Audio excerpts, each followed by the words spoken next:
Olá, muito boa noite. Sejam todos bem-vindos ao nosso grande debate comigo, Basília Rodrigues. E na edição especial com parlamentares. Vocês sabem que toda sexta-feira tem uma versão diferente do nosso grande debate com políticos debatendo ali, lado a lado, os assuntos mais importantes da semana. Hoje estamos com o senador Rogério Carvalho, líder do PT no Senado, e o senador e ex-ministro do governo Bolsonaro, Jorge Seife, do PL. A ministra de Relações Institucionais, Gleisi Hoffmann, criticou a ameaça do PL de obstruir a pauta de votações na Câmara dos Deputados depois da primeira turma do Supremo Tribunal Federal tornar réu o ex-presidente Jair Bolsonaro. Essa apuração é do âncora Gustavo Uribe. Gleisi disse que travar as votações da casa é colocar os interesses do ex-presidente à frente dos interesses nacionais. O Palácio do Planalto tenta evitar que o partido atrapalhe a pauta governista do primeiro semestre, que inclui a reformulação da tabela do imposto de renda e o fim da escala 6x1. O PL ameaça obstruir as votações, por mais importantes que elas sejam, caso o presidente da Câmara, Hugo Mota, não paute o projeto que anistia os condenados pelos atos de 8 de janeiro. Outra discussão bem importante também. A obstrução consiste em mecanismos como pronunciamentos, pedidos de adiamento, saída do plenário para impedir o andamento dos trabalhos do Congresso. É para dificultar, é a palavra do momento. Vamos então ao debate, começando esta edição pelo Jorge Seife. Senador, eu estou falando da outra casa, Câmara dos Deputados, mas do mesmo partido, PL, que é a legenda que o senhor representa. Então me diga, obstruir a pauta é um aceno a Bolsonaro ou é um ato contra o Brasil? Boa noite. Boa noite, Basília. Boa noite, senador Rogério. Prazer imenso estar aqui com vocês. Segunda vez que eu participo desse programa, que eu constantemente assisto. Na verdade, Basília, não é uma pauta a favor de Bolsonaro, mas é uma pauta humanitária. Nós temos hoje pessoas que foram presas sem que houvesse uma imagem, algumas sim cometeram ali vandalismo e não golpe de Estado e, claro, devem pagar, né, pelos danos materiais que tiveram ali no patrimônio público, sem dúvida nenhuma. No entanto, muitas pessoas, foi uma prisão praticamente coletiva, nós lembramos bem do episódio, e a questão de obstruir a pauta para que essa pauta humanitária seja uma prioridade para a Câmara dos Deputados e para o Senado Federal, eu acho que é muito importante. A deputada Gleisi, ela não pode ter uma memória seletiva. Quero lembrar vocês, em rápida pesquisa, que, por exemplo, em 2005, quando começou o Mensalão, o Partido dos Trabalhadores fez diversas obstruções de pauta. Quando teve o impeachment de Dilma Rousseff, de novo, várias obstruções, inclusive atrasando reformas, atrasando votações. Tem também um outro episódio, no início do governo Temer, chamando o Temer de golpista devido ao impeachment. Mais uma vez, o Partido dos Trabalhadores, que tinha uma base maior na ocasião, também obstruiu diversas vezes a pauta do Congresso Nacional. Então, eu entendo que é uma ferramenta política para que o Partido Liberal, que hoje entende que a anistia para os presos políticos de 8 de janeiro seja prioritária nas duas casas, e a forma de manifestar esse desejo de que essa votação ocorra. E quem deve, Basília, decidir se a anistia procede ou não procede é o plenário da Câmara e do Senado. Então não é nada a favor de Bolsonaro, mas sim uma pauta humanitária. Nós vimos agora a Débora sendo condenada a 14 anos de prisão. Não concordo que ela tenha utilizado o batom para escrever "Perdeu Mané" ali na Estátua da Justiça no Distrito Federal. Claro que é condenável, mas me parece exacerbado, me parece perseguição política, me parece descabido que pessoas como ela é apenas um exemplo, como tantos outros. Hoje, por exemplo, eu tive a informação que um paciente, que um preso político de 8 de janeiro, em estado avançado de câncer, pediu para ir para casa para ser tratado e, infelizmente, o Supremo Tribunal Federal, na pessoa do ministro Alexandre de Moraes, negou. Então, nós vemos que a nossa corte está sendo utilizada politicamente para um revanchismo contra os então apoiadores do presidente Bolsonaro, e eu vejo que é uma pauta humanitária que o PL, sim, entendendo que é uma pauta humanitária, precisa manifestar-se politicamente para que isso seja votado. Aqui o jogo é equilibrado, a gente chama pessoas de relevância para os seus partidos, para o país, e também equilibrado do ponto de vista do tempo. Então, o Seif falou um monte, o Carvalho também vai ter a mesma oportunidade de defender o seu ponto de vista. Obstruir a pauta é um aceno, Rogério Carvalho, a Bolsonaro? É um ato contra o Brasil? Qual a sua avaliação? Olá, Basília. Quero cumprimentar o meu colega Jorge Seif. A gente se dá muito bem no plenário.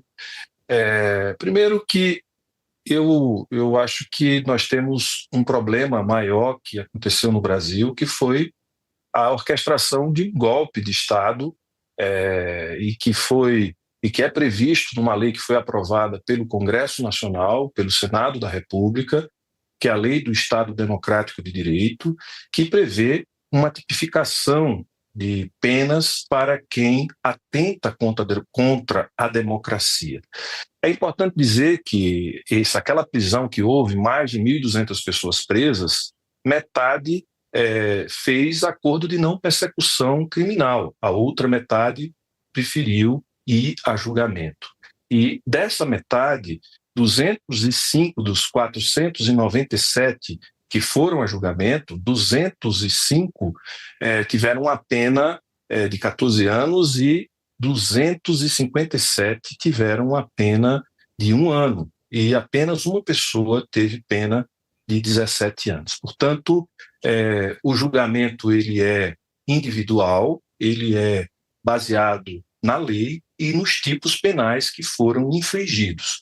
Então, eu acredito que a gente precisa deixar a justiça trabalhar, porque ela trabalha com fato pretérito, ela não trabalha com fato atual nem com fato futuro. É um fato que aconteceu e que se desembocou num ato de agressão às instituições, um golpe que se frustrou, porque a tentativa vinha com o questionamento das urnas, tanques no 7 de setembro, ameaças constantes ao STF, várias iniciativas de agressão ao Estado Democrático de Direito e à nossa democracia, a representação dessa democracia, que são as instituições democráticas. Portanto, o que o STF está fazendo é cumprindo o seu papel constitucional. Acredito que o bom senso deve imperar num momento como esse. O Brasil e o mundo vivendo um transtorno em função do protecionismo que o Trump está trazendo para o mundo, é hora da gente aprovar as nossas reformas, da gente garantir crédito para a população, da gente diminuir o imposto sobre a renda dos que menos ganham, que é um absurdo os mais pobres sustentarem o país, se os mais ricos não pagarem o imposto ou um imposto que deveriam pagar no lugar dos mais pobres. Portanto, eu acredito que é contra o Brasil e não a favor de uma parte que atentou contra a democracia. Nós não podemos normalizar o atentado à democracia. Você imagine se esse atentado ocorresse no ano de 1970, 71, o Médici na presidência. O que aconteceria com essas pessoas? Essas pessoas seriam presas, torturadas, mortas, eliminadas, como foi o Rubens Paiva, o ex-deputado que sumiu, que desapareceu. Então a gente precisa entender a gravidade do que aconteceu no Brasil e não simplesmente propor uma anistia. E veja, essas pessoas que hoje estão se transformaram em réu no dia de ontem, elas ainda não foram julgadas, elas simplesmente vão responder a um processo. As outras já responderam o processo porque não quiseram fazer um acordo de não persecução penal. Quem topou fazer um acordo de não persecução penal não estão presas, já estão liberadas. Então, é importante que a gente pense no Brasil e nos brasileiros. Obstruir a pauta é paralisar o jogo até que algo específico aconteça. Neste caso, sob a perspectiva do PL, é a aprovação desse projeto de lei da anistia. Como o senhor falou, Seif, é uma ferramenta política. E se é uma ferramenta política, é algo legítimo. Mas veja o que está em jogo. A aprovação da reforma da renda ficaria, então, paralisada até que a anistia passasse. A palavra-chave aí é prioridade. Então, eu quero ouvir os senhores para saber o que é prioridade, então, hoje no Congresso e, obviamente, para o país. Neste momento ali, Câmara e Senado, deveria mesmo aprovar o projeto de lei, Seif, na sua avaliação, como uma prioridade a ponto de parar o jogo para os outros projetos? Na verdade, Basília, vai muito da habilidade dos presidentes da casa, e nos referimos aqui ao senador Davi Alcolumbre e ao deputado Hugo Mota, de, se não quer paralisar, simplesmente coloque em votação. Se vai ser aprovado ou não, Basília, e nós trabalharemos, já estamos trabalhando para que seja aprovado, inclusive vários partidos já manifestaram o apoio à anistia aos presos políticos de 8 de janeiro. Então, se não quer paralisar, entendo que tem muitas pautas importantes para o Brasil, mas essa não é menos importante. Existem pessoas que estão presas preventivamente, inclusive abusando do que diz o Código de Processo Penal e a Constituição brasileira, presas preventivamente, até hoje, sem o devido processo legal, sem acesso às provas, sem julgamento, estão sofrendo atrás de cadeia, longe de filho, longe de família, com sua vida paralisada. Então, eu entendo que o Brasil, sim, precisa aprovar ou não, é uma decisão soberana do plenário da Câmara e do Senado. Se Hugo Mota, se Davi Alcolumbre não querem que as pautas que também são importantes para o Brasil avancem, é simples, parem de resistir, coloquem em votação e que vença a maioria. Que os representantes do povo, que somos nós, congressistas, deputados e senadores, decidamos ali no sim ou não se esses presos políticos de 8 de janeiro devem ou não ser anistiados. Eu estive pessoalmente, Basília, na Papuda por algumas vezes e o estado das pessoas é deplorável. Senhoras de idade, pais de família, pessoas doentes, pessoas que têm problemas renais, de toda sorte. E não digo isso abonando aqueles que depredaram. Eu repito, os que depredaram devem pagar, né, pelo que destruíram. Mas essa pauta, sim, é uma pauta do Brasil e, sim, é uma pauta tão prioritária, ou talvez maior, por ser uma questão humanitária de direitos humanos e de justiça, e cabe aos presidentes das casas entenderem que é uma prioridade para o Brasil e para o Partido Liberal. Tem uma máxima que diz, quando existem muitas prioridades, é porque nada é prioridade mesmo, né? Dizer que eu quero isso, 5 itens. Nossa, mas tudo é prioridade? Aí acaba que uma prioridade rivaliza com a outra, né? Carvalho, a prioridade, na sua avaliação, do Congresso neste momento deveria ser mesmo o projeto de lei da anistia? Porque alguém aí, ou uma maioria, tem que apontar qual é a prioridade das prioridades. Primeiro, nós vamos falar aqui de menos de 500 pessoas que não quiseram fazer um acordo de não persecução, portanto, se livrar do processo, não ia a julgamento. Essas pessoas, tirando os 8, que são o núcleo pensante da tentativa de golpe, que teve 2 sessões do STF na segunda e na terça, os demais tiveram a oportunidade de fazer um acordo de não persecução criminal. Portanto, poderiam ter resolvido o seu problema sem ir a julgamento. Então, essa questão já poderia ter sido resolvida para todas essas pessoas, mas por convicção, elas foram e se dispuseram a ir a julgamento. E aí, o que está sendo aplicado é o que está previsto em lei que nós aprovamos na Câmara e no Senado no ano de 2021, lei da qual eu fui o relator. É importante dizer que nós estamos falando da isenção de 10 milhões de brasileiros. 20 milhões terão isenção, redução de imposto. O que é mais importante? É a professora, o motorista, os trabalhadores que ganham até 5 mil, que são 10 milhões que pagam imposto, que vão ficar isentos, ou pessoas que cometeram um crime contra o Estado Democrático de Direito, contra a nossa democracia, que depredaram os símbolos do Brasil, o Palácio do Planalto, o STF, o Congresso Nacional, a Câmara dos Deputados, todos viram a agressividade que foi feita e a agressão que foi feita a essas instituições, além do que a gente viu também o amotinamento dessas pessoas na frente dos quartéis, com participação de alguns militares, não foi os militares de uma maneira geral, mas alguns. Então, na minha opinião, a prioridade são os 20 milhões que vão ter isenção e redução de imposto. Isso, para mim, é prioridade é o Brasil e os brasileiros.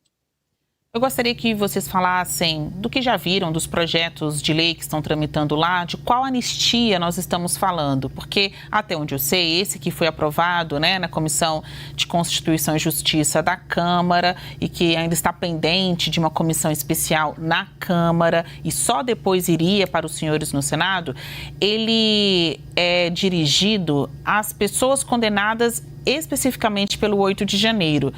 Mas tem quem diga, vai alcançar também o ex-presidente Jair Bolsonaro.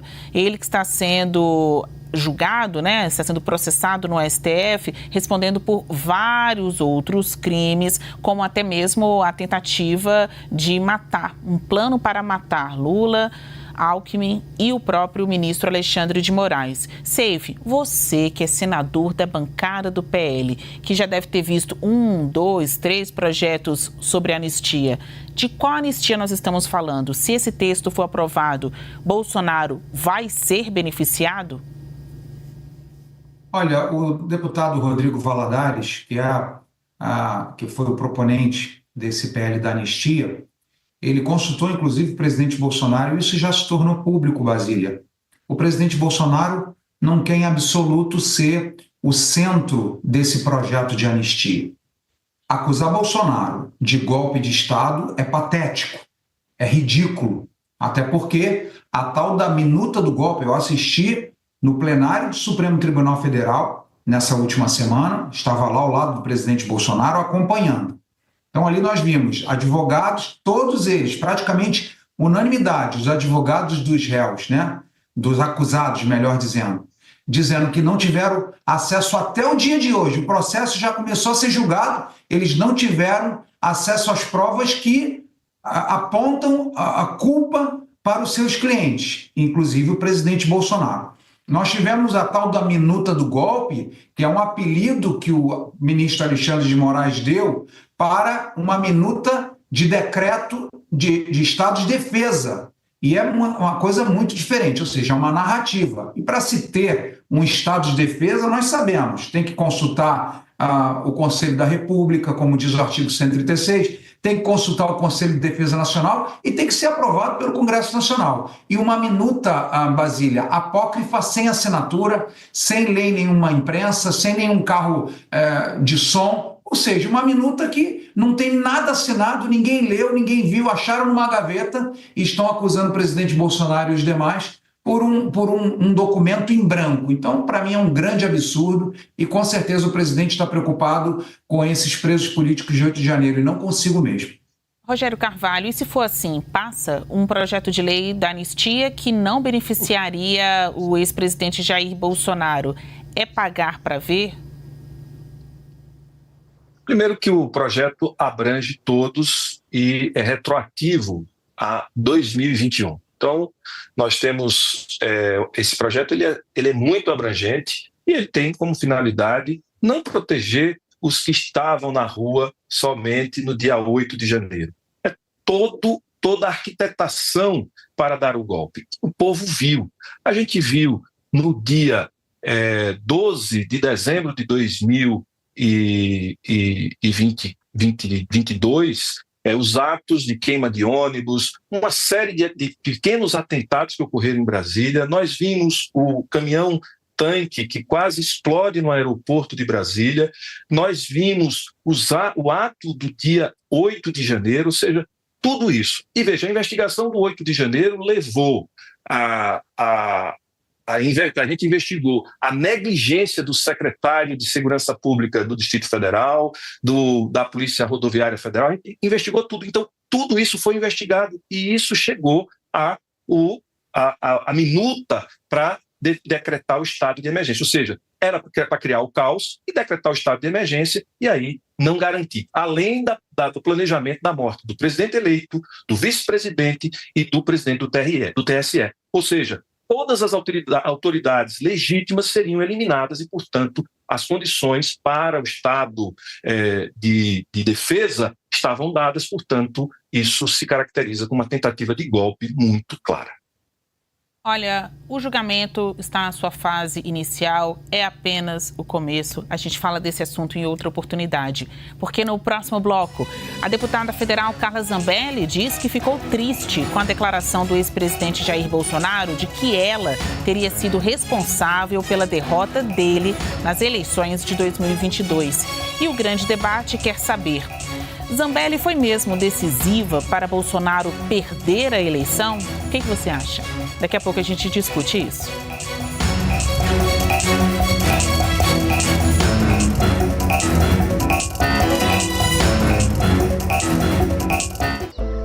A Fundação Bradesco impacta milhares de vidas, como a do Felipe. Ele é um ex-aluno que se tornou designer de carros para as maiores marcas do mundo.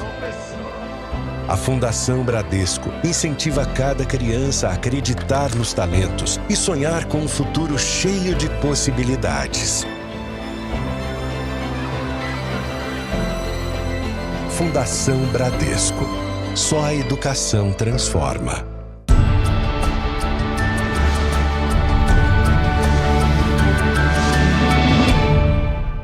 Hepatite A está entre as doenças mais comuns após enchentes. E esse é o tema do CNN Sinais Vitais, Dr. Calil Explica de hoje. A hepatite A é uma infecção causada pelo vírus A da hepatite, também conhecida como hepatite infecciosa. A transmissão da hepatite A é fecal-oral, ou seja, contato de fezes com a boca. Por isso, ela é tão comum em casos de tragédias ambientais extremas como a que ocorreu no Rio Grande do Sul. Fica um alerta: a higienização dos alimentos e das mãos é de extrema importância no dia a dia, mas principalmente em casos de enchentes. Entre os sintomas estão fadiga, mal-estar, febre, dores musculares. Logo depois, o paciente pode ter sintomas gastrointestinais como enjoo, vômitos, dor abdominal, constipação ou diarreia. O paciente ainda pode apresentar urina escura, pele e os olhos amarelados. Esses sintomas podem aparecer de 15 a 50 dias após a infecção. A vacina contra a hepatite A faz parte do calendário infantil do Ministério da Saúde, no esquema de uma dose aos 15 meses de idade. Se a criança não foi vacinada nessa idade, ela pode receber a dose até os 5 anos pelo SUS. Outros grupos prioritários também podem se vacinar nos postos. Não espere uma tragédia para deixar a sua carteira de vacinação em dia.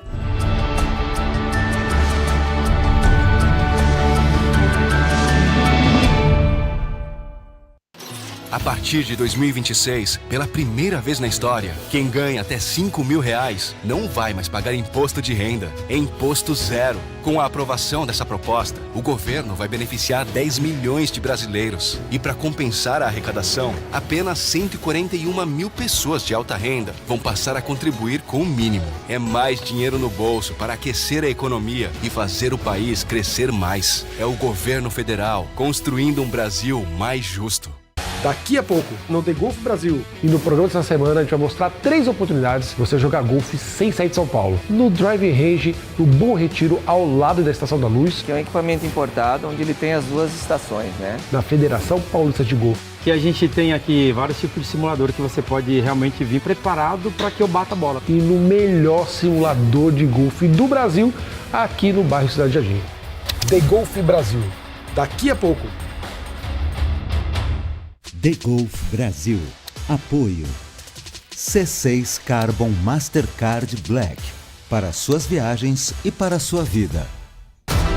Falar sobre futuro é vital. E quando esse futuro bate à sua porta, informação pode fazer a diferença. Antecipar o que vai transformar um grande tema. Decifrar o que o país pensa antes da decisão. 2026, a eleição mais importante dos últimos tempos. Aqui, ela já começou.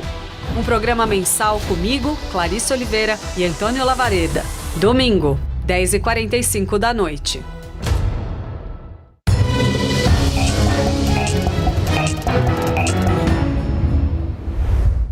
Em entrevista à CNN, a deputada federal Carla Zambelli, do Partido Liberal, disse que ficou triste com a declaração dada por Jair Bolsonaro, o ex-presidente que disse que ela teria sido responsável pela derrota dele na eleição presidencial de 2022. Vamos ouvir.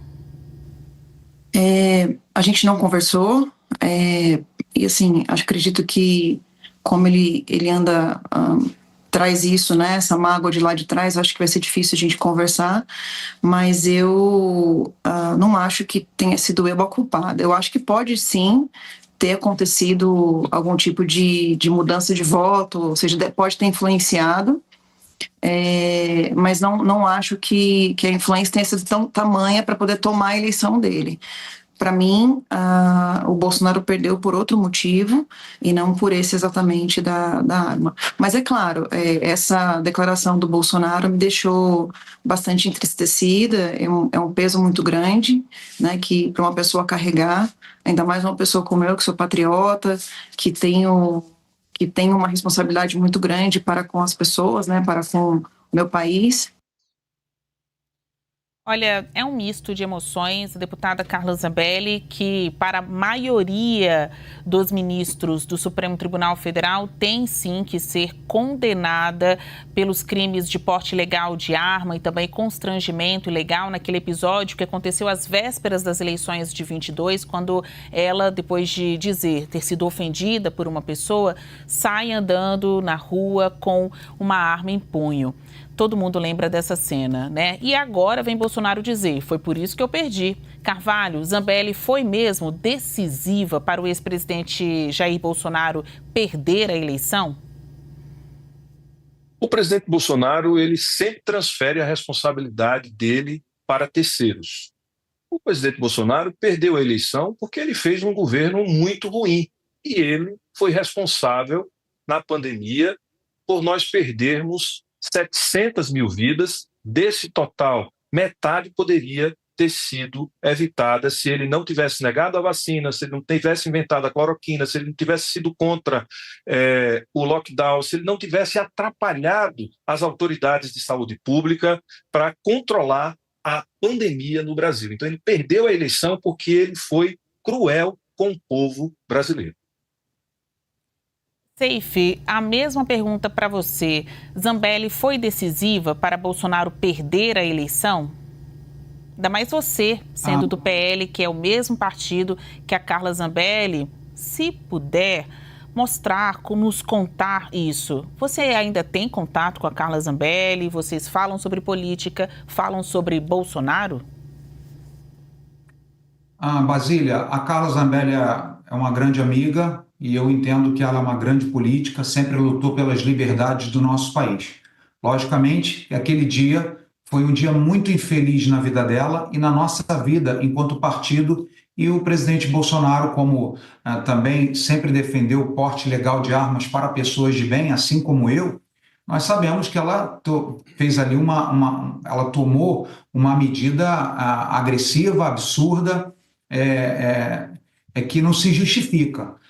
Nós tínhamos, na ocasião, antes do ocorrido com a Carla Zambelli, nós tínhamos pesquisas em São Paulo e temos aí uma expectativa de que, antes e depois, o presidente Bolsonaro perdeu praticamente 2 milhões de votos depois do ocorrido. Por isso que o presidente Bolsonaro afirma que foi um fator decisivo para a perda da eleição. E, logicamente, outras coisas. As nossas propagandas eleitorais não foram vinculadas lá no Nordeste. O Supremo Tribunal Federal impediu o presidente Bolsonaro de mostrar imagens, de associar o Lula ao aborto, a ditadores. Ou seja, teve sim uma conivência muito grande com o TSE que não permitiu nem o presidente Bolsonaro fazer lives da casa dele, mostrar as imagens do discurso dele na ONU. Ou seja, coisas que são absurdas, impensáveis, de não se mostrar o que o adversário defende, com quem o adversário, quais são as pautas do seu adversário político.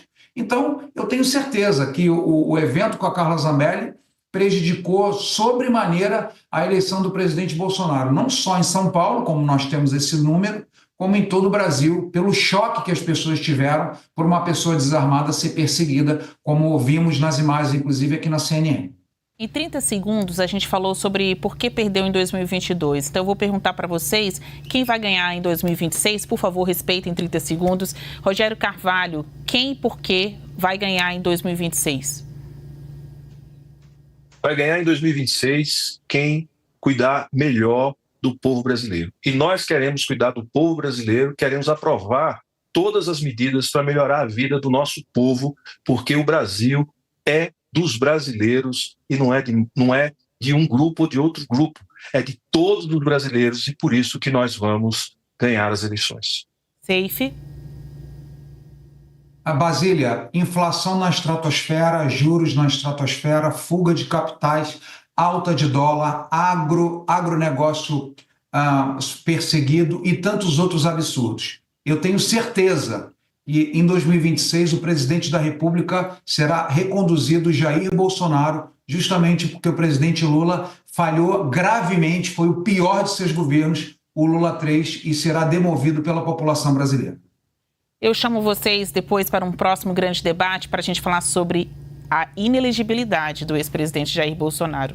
O nosso programa termina aqui. Muito obrigada, Jorge Seife, senador pelo PL, ex-ministro do governo de Jair Bolsonaro. Muito obrigada, Rogério Carvalho, líder do PT no Senado Federal. Lembramos que as opiniões que foram emitidas pelos nossos senadores comentaristas no programa de hoje não refletem necessariamente a posição da CNN Brasil. Uma ótima noite a todos. Pense bem, pense CNN.